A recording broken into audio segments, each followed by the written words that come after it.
Okay, let's begin. You know something? I can't touch you without you touching me. I can't push on you without you pushing on me. I can't nudge you without you nudging me. I can't interact with you without you interacting with me. And this brings up a law of physics, gang, and what's the name of it? Newton's what? Newton's third law, the law of action and reaction. I can demonstrate that like this. I'm bending my fingers up the most I possibly can. That's the most I can bend my fingers up. I can't bend them any higher. But if I push them, I can. Let's suppose I push on the podium. Now my fingers are being bent up. What's bending my fingers up?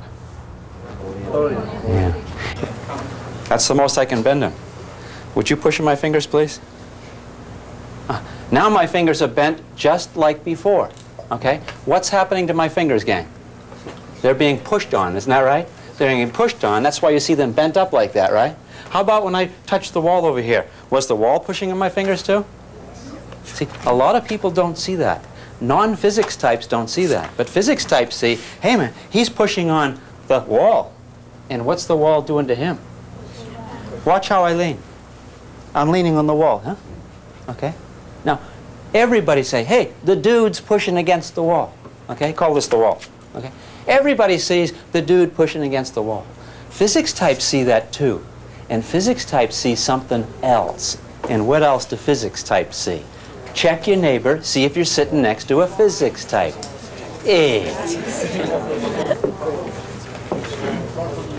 So what's happening, gang? When I push on the wall, what's the wall do?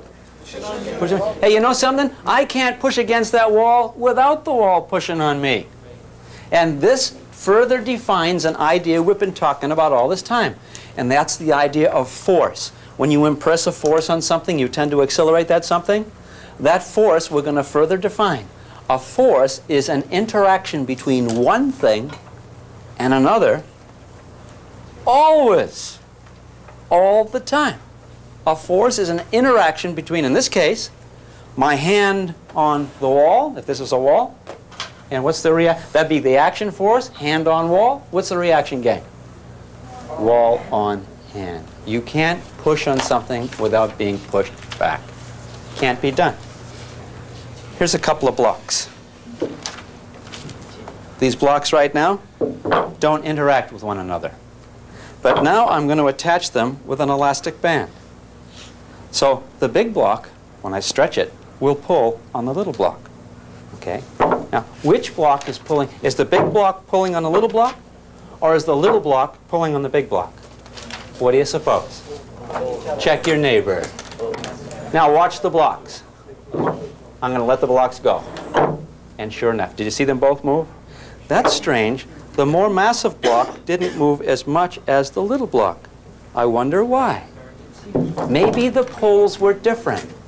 Maybe the big block is pulling harder on the little block because it didn't move very much. Why don't we make the mass of the little block even more? And what I'll do is I'll put some clay on it, okay? Make it more massive, okay? Now, will a little block pull harder? And we see they both move about the same. If they did move about the same, what could you say about the forces that act out in each? And what can you say about the masses of each? Yeah. Now, when I make them unequal masses, and I pull, which pulled harder? The big one on the little one, or the little one on the big one? That's a question for you to think about, and check that with your neighbor right now. How many say they might be different masses, but you know what? They're both pulling on each other the same. Show of hands. Is my people, my people. All right, all right. Well, let's test that. Could you do something for me, please? Could you hold this rock? We're going to have a tug of war here. Okay, Helen's going to pull the rope that way, and I'm going to pull it this way. Now, who's bigger, me or Helen? Helen. Yeah. Okay. Now we pull. Okay. Now, who's pulling harder? Am I pulling her harder, or is she pulling me harder? How are we pulling, gang? How? Check the neighbor on that one. What do you suppose? Is she pulling me harder, or am I pulling her harder? Huh? Who's pulling harder? Is that so? You used to say, I'm pulling harder because you see the rope moving this way. That's what you used to say. Remember the old days? when you didn't have that spark called what? Begin with a F. Physics, all right? And now you're getting that spark, right? And now you're starting to see the world a little differently. Let's try this with a couple of scales.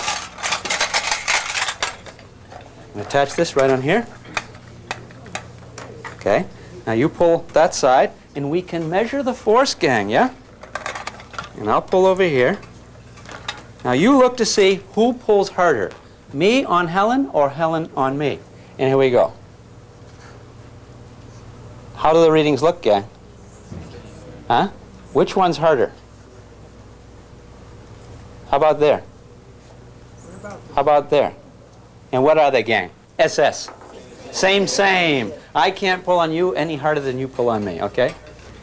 And when I touch you, who's touching who? Am I touching her or is she touching me? She's touching my hand. I felt it. From my point of view, she's touching me. From her point of view, I'm touching her. Who's touching who? We're touching each other. Thank you, Helen. My thumb, my forefinger. They're pulling on each other. Which is pulling harder? The thumb on the finger or the finger on the thumb? Check your neighbor. Now I got another question for you, gang. A question maybe you couldn't answer a year ago, and a question today you can answer. And you check this when you go home. Check the folks at home and ask the folks this. Hey, is the Earth pulling on the moon? They say, yeah, it's kind of pulling the moon around in orbit. Okay. Say, but if you lived on the moon, would you say that the moon is pulling on the Earth? Now that moon's kind of small compared to the Earth, only 1/6 the mass. And what would your parents say? Is the moon pulling on the Earth? What would they say? Let's suppose they say, yes, I think so. Now you say, hey, which pulls with the greatest force? The the Earth pulling on the moon? Or the moon pulling on the Earth? Remember when you weren't so sure about a question like that? What if I'd asked you guys that question a month ago? What would you have said? Now, that's a big moon. That's a big Earth, honey. That's a little dinky moon. That gravity of that Earth, honey, pulling that moon right down, right? Well, maybe the moon pulling a little bit back, but how hard back? Check your neighbor now.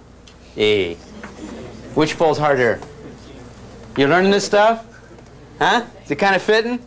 Huh? The moon and the Earth are pulling on each other in one interaction. And that one interaction is Earth pull on moon, moon pull on... You can't have one without the other. They're both counterparts of the same interaction. Do you see that? We can put that down as a rule. If body A pulls on body B, call that action. Then reaction is body B pulls on body A. It's that simple. Let's put that up here.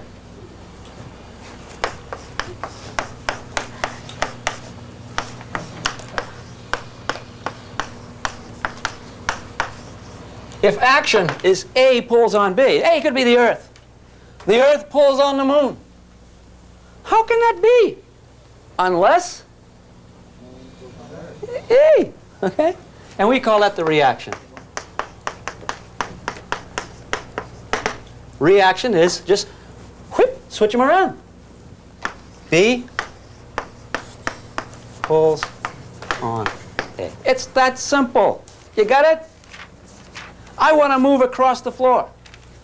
What I do is I push back on the floor. I push back on the floor with my feet. I'm pushing the floor this way. If I were on a skateboard, you'd see it move that way. Huh? I push back on the floor. What pushes on me? The floor. If I push back on the floor, honey, the other part of the interaction is the floor push on. That's why I move. You're in the swimming pool. You're here. You want to get there. What do you do? What do you do to the water? You push the water back. When you push the water back, how can you do that without the water pushing you forward? So you push the water back, the water pushes you forward, and away you go. You want to learn how to swim fast? Push as much water back with as much speed as you can. And the more water you push back, the more you push on the water, the more the water is going to push on you.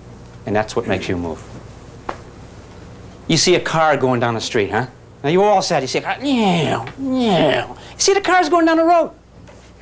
Give some respect to the road. Because what's happening? The wheels are turning, huh? The wheels are turning. Are the wheels pushing against the road? And which way are they pushing against the road right here? This way, right? So the wheels are pushing the road that way. That's the road. Now, what does the road do to the wheels? The road pushes the wheels this way. And the wheels are connected to the car. And so the car then moves. That's why. Try this with your friends. You're out there looking at the cars go by in the road, right? You say to your friends, "Wow, man, look at that road pushing those cars along." True or false? True or false? The road pushes the cars along. Come on. Hey, you believe that? How many say, "Sounds right to me"? Whoom. Show of hands. How many say, "No way, man. I can understand the wheels pushing on the road, but it stops there. That road don't do any pushing because the road ain't alive. You got to be alive to push." Is that true? Huh? When I was pulling this scale over here, you saw this thing read some readings, and you saw Helen's hand on the other side. Let's suppose from Helen's hand, I put it on a hook on the wall. And now I pull. Couldn't I get the same reading? What's holding it? The wall's dead. How can a dead wall hold it? The dead wall not only holds it, it pulls it just as if a hand were there. You can't tell the difference. If you're doing a tug of war, you're playing a tug of war with a whole lot of people. Get a whole, these people here, huh? You guys all pull a rope, huh? And you guys pull the other side, yeah? And you pull it, both pulling, huh? And what's the tension say there if these people here pull with 100? What do they have? And it stays still. What are these guys got to be holding it with? What's the reading on the scale? 100. Now what I do is I take a break, and I take a curtain. I put a curtain here, and I cut a hole through it, and I put the rope through it. I say, "Okay, we're going to do it again, gang. We're going to do it again, gang. Hey, we're going to play a trick. You guys sit down." I take the rope, and I put it on a hook on the wall. Hooked on there, right? I say, "Okay, pull like before." These guys over here, they pull just like before. They're pulling with 100, right? What's the scale reading say here? 100. Yeah, some people say 200. What do we say? 100. Okay, okay. 100. What's going on the other side? That's right. The wall's pulling just as hard as the rope pulling on the wall. This is stuff hard. This stuff is kind of neat, ain't it, huh? You can't have a force without a counterpart. You can't have something pulling on something. Ain't that nice? So the wall pulls just as much as a human being. Same thing. Question? What's the tension? The tension would be the force that tends to stretch it. See, and that tension would be the same all throughout the rope. Even if the rope moves like this, see, it'd still be more. It turns out in a tug of war, the person to win in a tug of war is not the one that pulls hardest on the rope, because the rope may be pulled on both sides equally all the time. It's the one who pushes harder against the ground. The one who pushes against the ground harder, see, because the rope's a standoff. The four ropes can't cancel out. So if I push against the ground the harder than she pushes against the ground, then I'll pull her and I'll win the tug of war. So how could you play a tug of war on ice with slippery, slippery feet? You'd pull on the rope, and what would you guys do? You'd pull toward each other. So no one would go the other way. Can I see that? See? You're riding your bike. You don't have a 10-speed. You can't afford a 10-speed, honey. You got a 1-speed. And you're going up a road, and the road's like this. Now you got to pump. You got to go up the road. What do you guys do? How many people sit on a seat and try to pump and going up? You don't do that. You stand up, don't you? And when you stand up, don't you pull up on the handlebars when you push down? Why do you do that? Why? You all do that. You pull up on the handlebar and you push down on the pedal. And then you go pull up. You're all the time pulling up on those handlebars. What are you pulling up on the handlebar for? Why?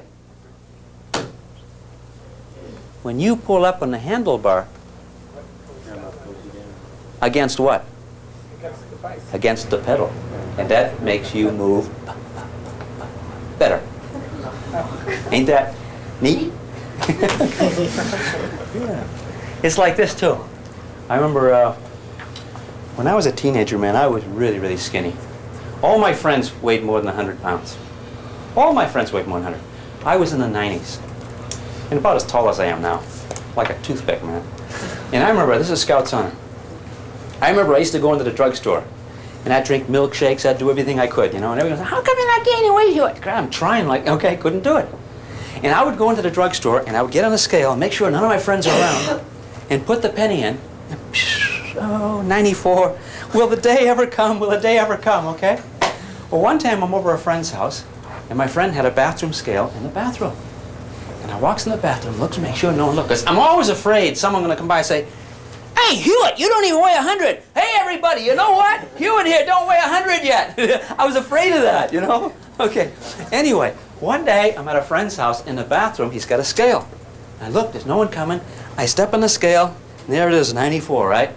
And the friend walks in. And I grab the sink. I grabbed the sink, gang. I grabbed the sink and I pulled up on the sink. When I pull up on the sink, finish it up, come on, come on, come on. What happens? The sink pushed down on me, whip boom, 103 digits. I'm there, okay? Some people get the opposite problem, okay? They weigh too much. They're a little bit, maybe self-conscious about the weight. They walk in. There's the sink. The sink's still there, yeah? They walk in. Oh, there it is, a 300. If only they weighed like only 290, right? But 300, and they're feeling self-conscious. What's wrong with a 300? There's 300 pound types. It's 99 pound types. It's okay. It's one world, ain't it? But still, you get a little hung up because you want to be like the norm, right? Now, you're a 300-pound type. You walk in, and your friends come in, and they're just going to look and see the 300. There's the sink. Tell your neighbor what you would do.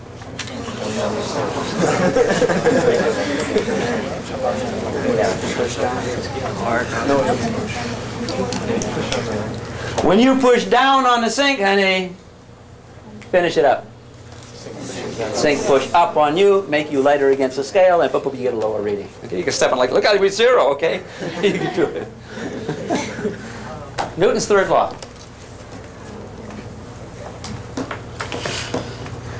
Newton's third law is not so easy for a lot of people. In fact, back at City College, when we used to hire teachers, we would have students come in and let the teachers perform and do a 10-minute gig on the blackboard. And we'd always have a student ask the following question. Because we wanted to ask a question which sounded very easy, but wasn't. Like if you asked a teacher, like, what's the wavelength of the Baumol line for the hydrogen transition? He could say, oh, I see, it's a trend. And he'd say, well, I don't know the answer to that, but I'll look it up and I'll tell you next time. Because that's the kind of question that you know darn well you're not supposed to know the answer to, right? But we wanted to ask the prospective instructors a question for which they thought they ought to know the answer, like an easy question. And we found a very, very easy question that not many people could answer. And the reason they couldn't answer is because they didn't have the framework that you guys have right now. And it's this. First of all, we didn't word the question very nicely. We'd have the student say, hey, when I take an object and I drop it, it falls. There's a force on it, right? The instructor said, yes, that force is called the force of gravity. What's the reaction to that force, teach?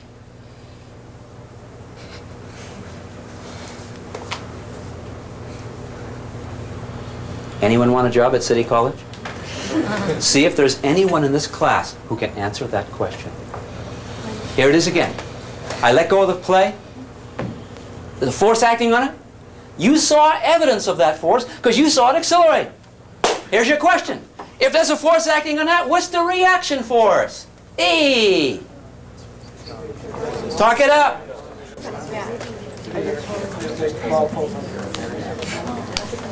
Anyone sitting next to someone ain't saying anything today? If so, put your hand up and go like this. This person ain't talking to me today, honey. Is that right? Is that right? Okay. Hey, what's the does anyone happen to know the answer? What's the reaction to the force of gravity acting pulling down on this? Someone want to try it? Lee? The ball is pulling the earth up. Right on. Lee, you got a job at City College, honey. You get through here and get your okay? That's right. Let's suppose I had asked a question like this. When I drop this, the earth pulls downward on the clay. If I phrased it like that, the earth pulls downward on the clay. What's the reaction? If you would ask that to a teacher type, the teacher type would say, earth pulls downward on clay. The reaction is the, check, see if your neighbor knows. Come on, come on. You see, you guys could answer the question this time because the question was phrased properly. It's how a question is phrased that depends a lot on what kind of answer you're going to get. That's like the monks who were smoking in the monastery. Not supposed to smoke in the monastery, especially in the prayer room, okay? And so one monk sends a letter to the high bishop and says, is it okay to smoke in the, is it okay to smoke while we're praying? And the high bishop could only say what? No, you can't smoke while you're praying. That's a sacrilege. No smoking. And the other monk sends a letter and says, is it okay to pray while I'm smoking? Yes, you can pray anytime. Okay. Do you see what I'm saying? How you phrase the question depends a lot on what kind of answer you're going to get. Okay? So again, if I say the earth pulls down on this, what's this pulling? And then as Lee stated, the clay is pulling up on the earth. But you see, just asking the question, there's a force on this, what's the reaction force? The question is not phrased so well. Do you see the difference? Oftentimes when you can't answer questions, it's because the questions themselves aren't clear. When the question's clear, and you kind of know your stuff, then you can kind of pick it up and answer it, yeah? You know, when I drop this, it's quite evident the force is acting in this, because the acceleration is noticeable to us all. Is there really a force pulling upward on the earth? I tell you what, I'm going to do it again. No, not check your neighbor. I'm going to ask you to be very, very quiet. Notice that the chair is pushing up on you right now. Can you feel the chair pushing up? And you're pushing down, and it's even Steven, so we're all at rest. But nevertheless, the chair's pushing up, right? I'm going to drop this and see if you don't feel, all of a sudden, the chair rush up against you a little bit. Try it. How many felt it? You didn't feel it. You know why you didn't feel it? Because the mass of this thing is tiny, tiny. Look, here's the idea. Here's the force that pulls this down. Huh? And here's the force that pulls the earth up. But how about the accelerations of both? The acceleration of this is simply that force divided by mass. And that turned out to be 10 meters per second per second. We talked about this before. But how about the force that acts on the earth? The mass of the earth is like this. And when you take that force acting in a humongous mass, you get an acceleration like this. See it? It's like negligible. And so you don't sense it. But if the earth were smaller, and this were more massive, in fact, what if this were as massive as the whole world? And we held it like this and we dropped it. How far would it go, gang? Would it go all the way down there? Halfway. It would go halfway. That's right, because if this was as massive as the whole world, then this would come down just as much as the earth would come up, and it'd meet halfway. Ain't that neat? Ain't that neat? So you can take ideas and stretch them, stretch them, stretch them, and they become fascinating. I take a rifle. I fire a rifle. Blam! Any force act on a bullet? Oh, yeah, honey. You know darn well the force acting on a bullet. That bullet accelerates. Humongous acceleration. So you know there's a force on the bullet. Any force kicking back on the gun? Let me ask you a question. Can there be a force on the bullet? Can the gun exert a force on the bullet without the bullet exerting a force back on the gun? Can it? No! There's an interaction between the gun and the bullet. So gun pushes on bullet, bullet pushes on. That's the recoil. You fire a rifle, boom, it comes back against your shoulder with a force. How big is that force? Compared to the force that pushes on a bullet? Same. What would you guys have said about a month ago? Oh, only a little dinky force on the gun, honey. A humongous force on a bullet. Ain't that right? But you don't say that anymore. You know why you don't say that anymore? Because you got physics. Yeah, because you learn in physics. You learn this stuff. You're learning, huh? You're learning the physics. Yeah, yeah. The forces are equal and opposite. But you know what? The effects aren't. The effects of the force are different. But the forces are the same. You know what this means now? Critical thinking. You have to distinguish between a thing and its effect. Dumb people can't do that. and they get in trouble. We can or can't. We're going to be seeing, okay? Let's look at this. And you fire a rifle.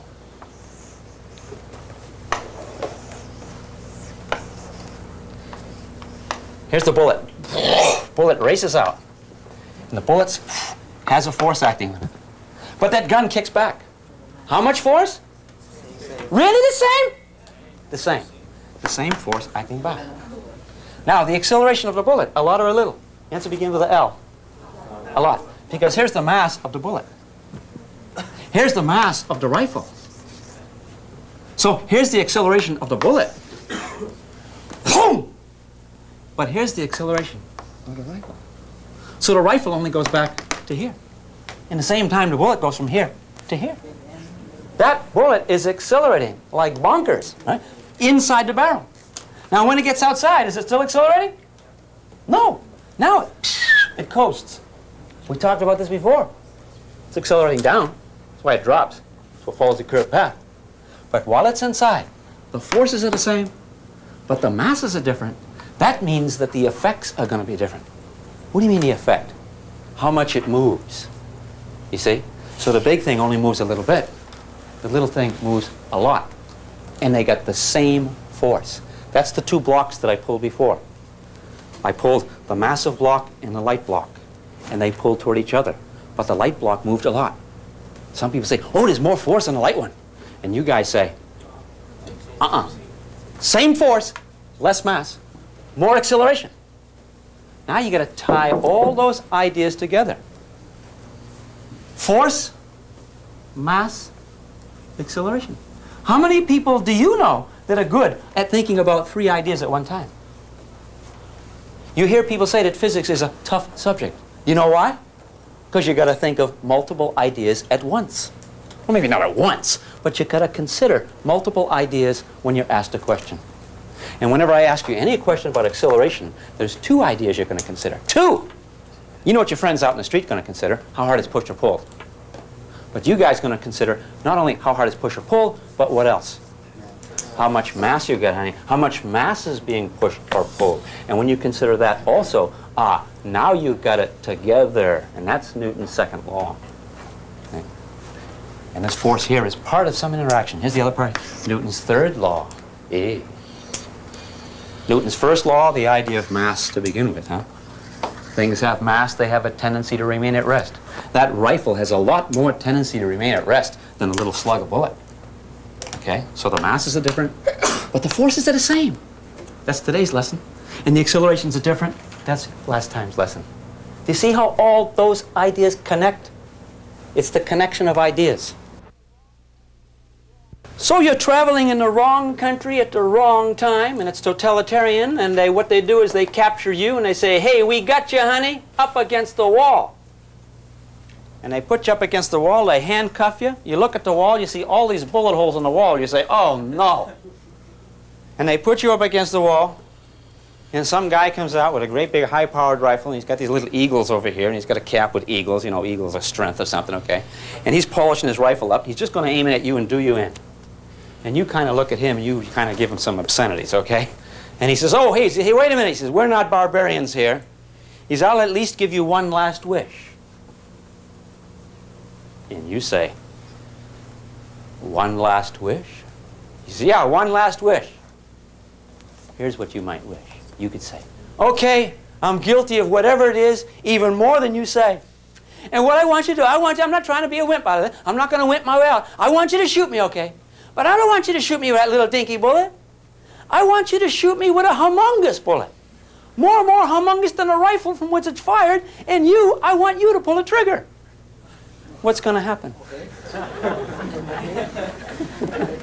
Who's better off, the target or the shooter? What's going to happen to that guy when he fires? We're going to walk around the rest of his life like this. One of his eagles gone, right?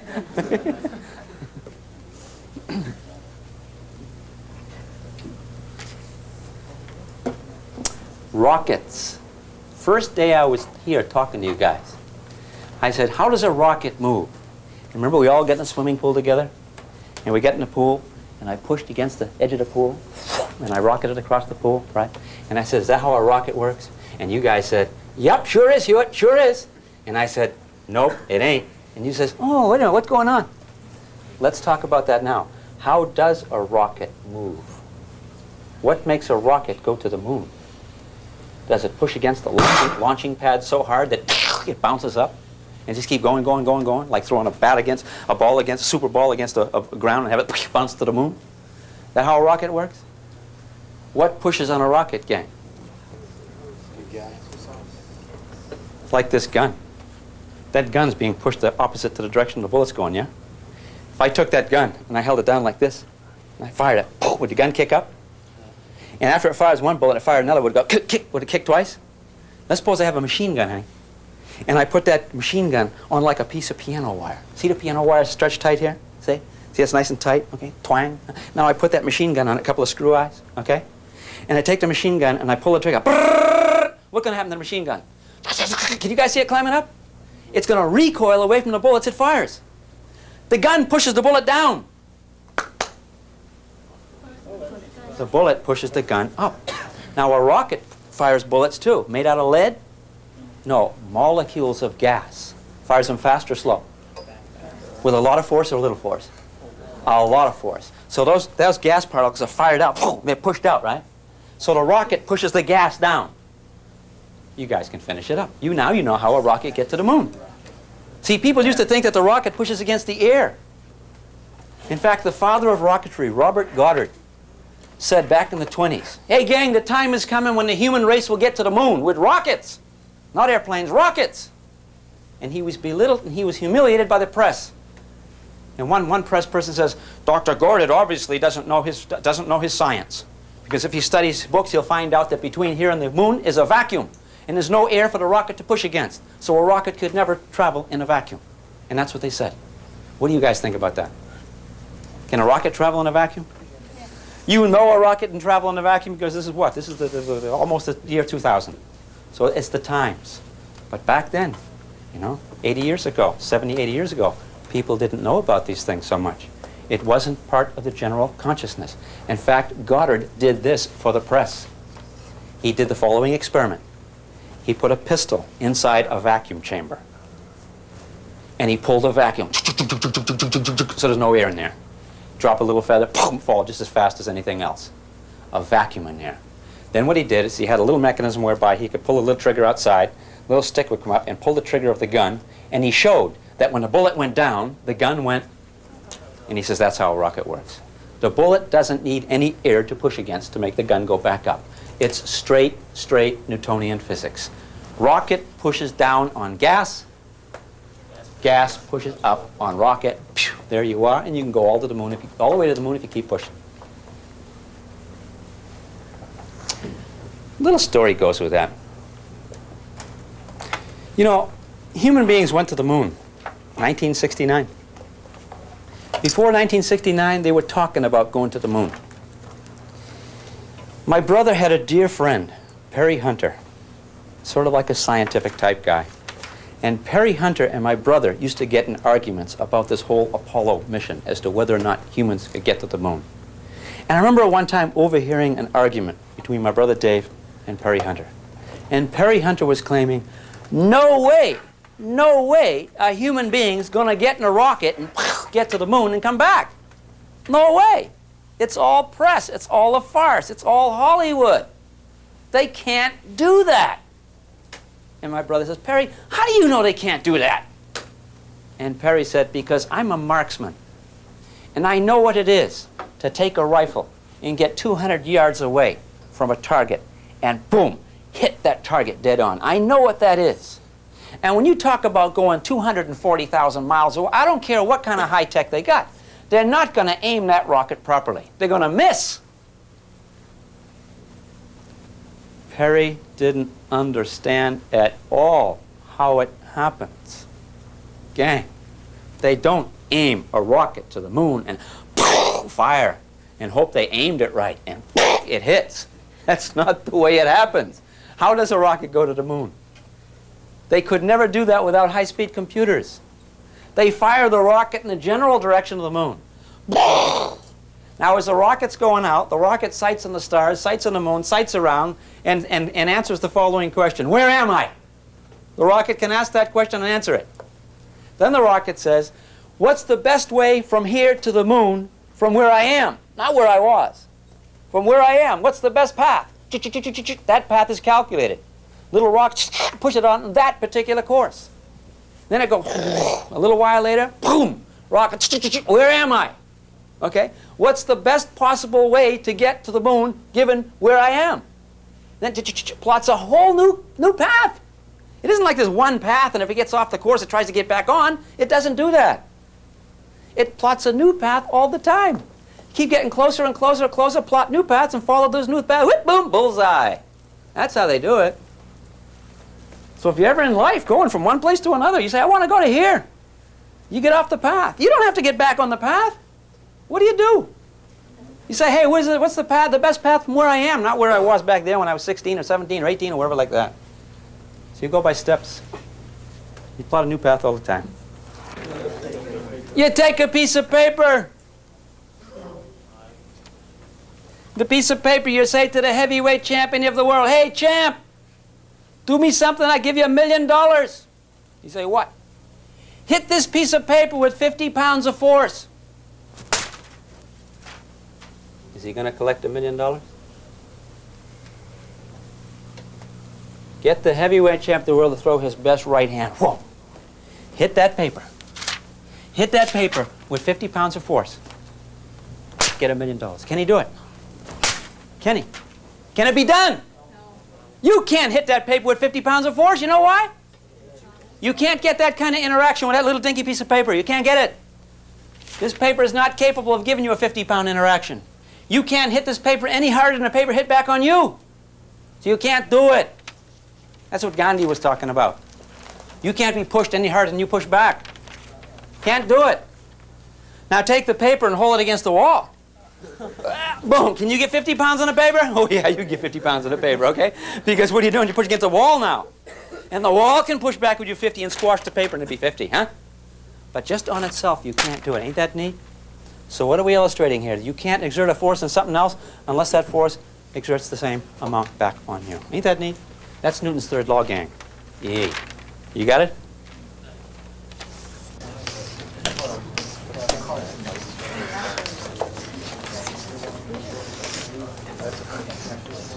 Here's a horse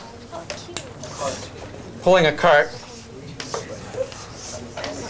And on the cart is a farmer over here. Okay? The farmer's yelling at the horse. And this cart's all loaded up with bags of bananas or something the farmer's going to bring to town, okay? And now, what the farmer says to the horse is, horse, pull the cart, I want to go to town. And the horse says, wait a minute. No sense me pulling on the cart. Because if I pull on the cart's going to pull on me. And if I pull hard, the cart will pull back hard. And however hard a force I exert over here, there'll be an equal and opposite force pulling back this way. The forces will cancel out. So we might as well just stay here. The farmer says, no, pull, pull, pull. I guarantee if you pull, we'll go to town. And the horse says, but I don't see it. Every action, there's a reaction. How are we going to get to town? How does the system move, gang? It's true that for every action, there's an opposite and equal reaction.